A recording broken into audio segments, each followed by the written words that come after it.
pagkilalang ito ay pinagkakaloob ng Kapisanan ng Looban, Barangay 12 sa aming yumaong mahal na kasamahan, kaibigan at konsehal na si Cesar Titat Umahon bilang pagbibigay pugay sa kanyang mga kontribusyon sa buong barangay at dedikasyon sa pagpapaunlad ng Nanay Juanita Memorial Chapel.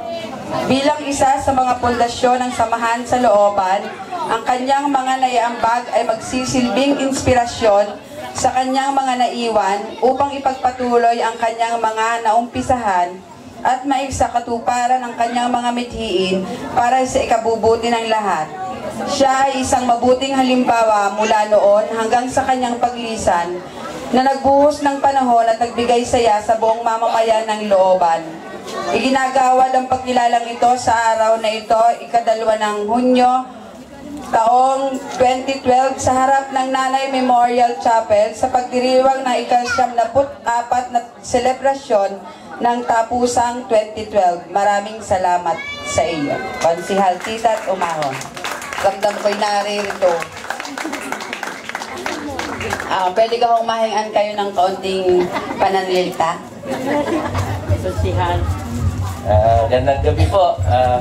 Maraming salamat nga din pala sa mga nakipaglibing at saka sa mga dumalaw sa kapatid ko. Alam ko naman na mahal niyo talaga yung kapatid ko gaya ng pagmamahal namin, buong pamilya namin.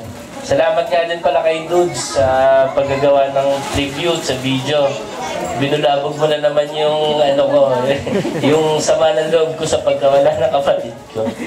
Pero sa totoo lang po, araw-araw po akong dumadalaw sa kapatid ko, hindi ko pa rin po matanggal. Inaamin ko po yun. Talagang napakabigat pa rin na araw-araw akong pupunta doon, hindi ko akalaan siya wala na.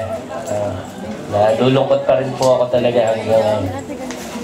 Yan lang po. Maraming po salamat sa inyo. Salamat po sa pagkilala sa mga contribution ng kapatid ko. Salamat po.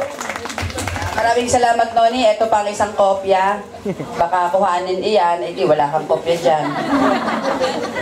Ako'y nalulungkot din sa pagkawala ni Tita dahil, Diyos ko naman, di mo na tinapos aring tapusan. O, game! O, yung mga bata, tabi muna. Tayo mag